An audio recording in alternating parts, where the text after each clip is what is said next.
Assalamualaikum warahmatullahi wabarakatuh. Ketemu lagi sedulur-sedulurku semua dengan ramalan sehat dan bahagia selalu, itu doa saya buat panjenengan semua. Seperti saya juga di sini, insya Allah selalu sehat dan bahagia. Alhamdulillah puasa hari ke-11 sudah bisa dilalui dengan baik, dengan lancar, tanpa ada kendala apapun. Insya Allah mudah-mudahan selalu pada hari berikutnya nanti akan menjadi selancar seperti 11 hari yang sudah lewat. Aduh, dinikmati saja yang penting ya. Dinikmati laparnya, dinikmati hausnya, dinikmati. Ya sudah, saatnya berbuka, kita berbuka saja. Saya di sini dan sedulur-sedulur semua di rumah masing-masing. Apa menu buka puasa malam ini? Yang pasti ada nasi putih. Ya segini. Ini porsinya segini. Ini dikoreki bersih. Porsinya segini saja. Karena apa? Karena ada makanan lain yang perlu juga diselesaikan nanti. Jadi ruang di dalam perut mesti dibagi. Dibagi untuk nasi, dibagi untuk cemilan, gitu, dibagi untuk ini. Saya kebetulan tadi bikin apa itu alpukat dikecerak gitu ya, dihancurin, tidak di blender tapi hanya dihancurkan, kemudian diberi sirupnya nggak nyambung sebenarnya, sirup rasa sirup sama melon, sirup rasa lemon, terbalik begitu saja sudah berbeda ya. Hari ini saya pakai sayur bening rawon. Saya selalu menamakan yang bening-bening itu ya sayur bening. Rawon gitu aja. Rawon apa? Rawon manis. Ada irisan-irisan daging ini kecil-kecil tersembunyi di antara nasi dan manisa. Ini adalah sisa daging rendang yang kemarin dikirim oleh kerabat. Nah itulah pinternya kami. Satu masakan bisa saja keesokan harinya berubah menjadi masakan yang lain. Ini kreativitas yang dibangun sejak dulu dari keterpaksaan. Nanti saya jelaskan berikutnya ya. Ini dengan secentong 2 centong sayur rawon sudah hampir penuh. Terus tidak lupa ada pasangannya kerupuk. Kerupuknya bukan kerupuk udang tapi kerupuk biasa ini yang bisa dijual bebas di pasar. Dan seperti biasa pula saya ubah jadi seblak dulu. Aman untuk lidah, aman untuk gusi, ya aman untuk mulut karena ini langsung lunak nantinya.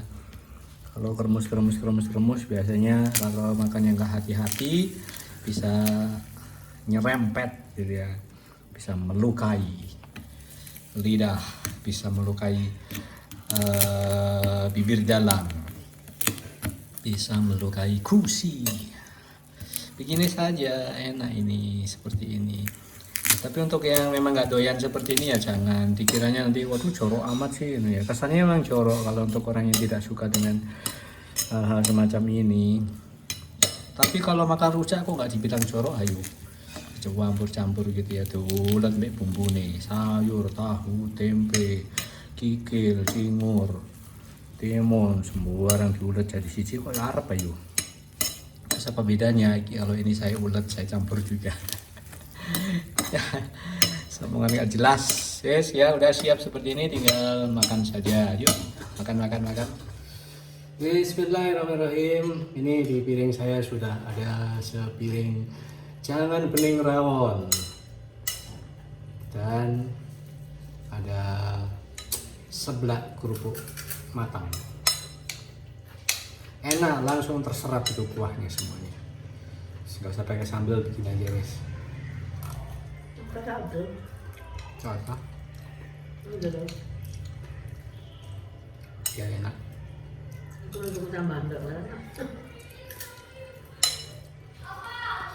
Melanjutkan tentang kreativitas ya, kreativitas.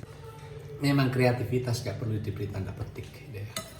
Jadi kreativitas yang selalu muncul ketika ada hidangan tak terduga yang dikirim oleh kerabat selalu akan diupayakan agar tidak membosankan menjadi hidangan yang berbeda keesokan harinya. Kalau keesokan harinya masih ada, ubah lagi mben gitu, sampai embuh rupanya kayak apa. Itu yang penting bisa terus dinikmati sampai habis dan tidak sampai dibuang. Intinya itu. Kelupaan ini ada satu menu lagi. Ini kemarin bentuknya sambal goreng, cuma sedikit sih, tersisa sedikit gitu ya. Terus ada satu lagi bahan tahu goreng. Tahu goreng, sambal goreng yang tinggal tersisa sedikit tapi berlepotan bumbu yang banyak. Begitu akhirnya saya cuci bersih. Terus tahu yang tersisa kemarin, tahu goreng yang tersisa itu saya iris, saya potong-potong seperti ini menjadi seperti sambal goreng. Apakah ini diubah lagi menjadi sambal goreng? Tidak. Kebetulan saya punya bumbu mie goreng, ya bumbu mie goreng instan. Kok bisa ada bumbu mie goreng instan yang tersisa?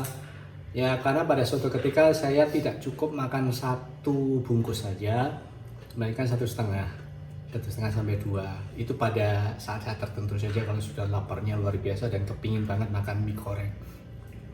Tapi bumbunya nggak saya ikutkan, gitu. Tidak berarti 2 bungkus terus bumbunya 2 bungkus pula, tidak. Terlalu asin buat saya.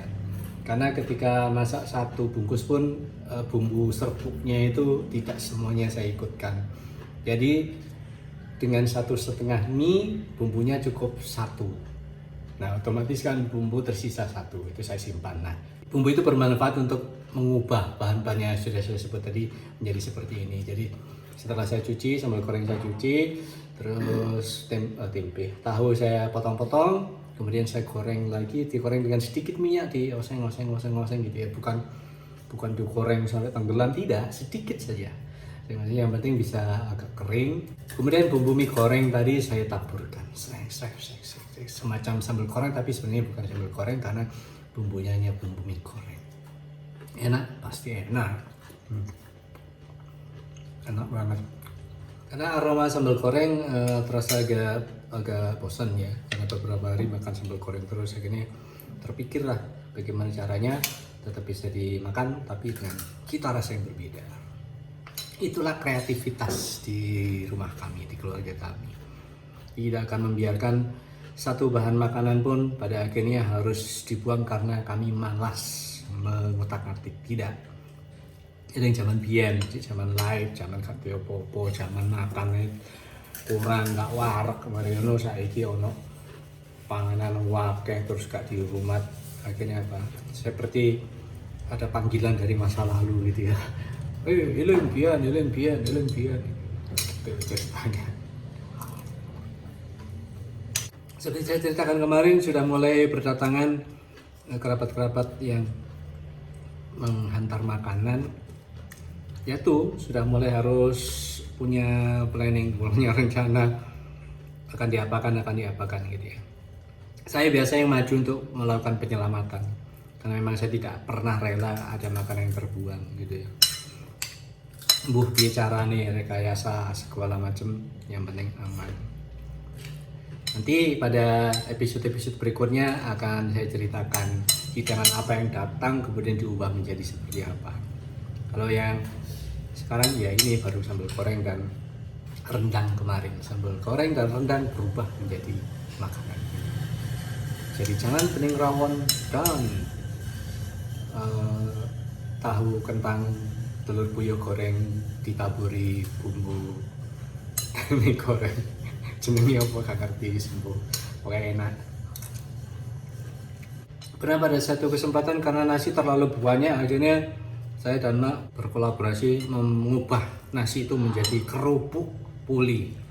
Tapi kerupuk puli yang kami buat berbeda, tidak menggunakan garam apa itu yang kuning-kuning itu enggak, tapi menggunakan tepung tapioka.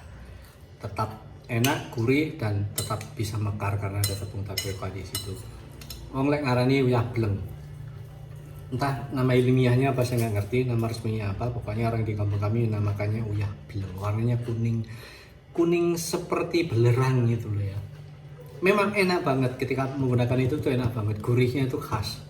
Tapi makin kesini makin tahu saja bahwa sebaiknya memang tidak menggunakan itu. Akhirnya terpikir oleh kami bagaimana agar tetap bisa jadi kerupuk puli tapi tanpa menggunakan yablem. Akhirnya terpikirlah tepung tapioka, tepung kanji. Itu gunanya untuk membuat kerupuk jadi mekar, lebih mekar. Komposisinya ya terserah sesuai selera.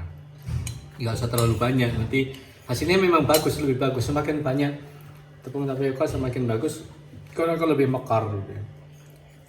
Tapi nanti rasa nasinya jadi hilang, jadi kurang tebal rasa nasinya karena ada tepung tapioka yang lebih banyak. Jadi terserah sih sesuai selera. Cuman hasilnya memang lebih menarik, lebih cantik, lebih mekar, wombo gitu. Ya sudah, itu saja sekilas cerita tentang bagaimana upaya kami menyelamatkan makanan, menyelamatkan hidangan-hidangan yang datang dari para kerabat agar tetap bisa dimanfaatkan tanpa harus jatuh ke jurang kemubasiran. Itu aja.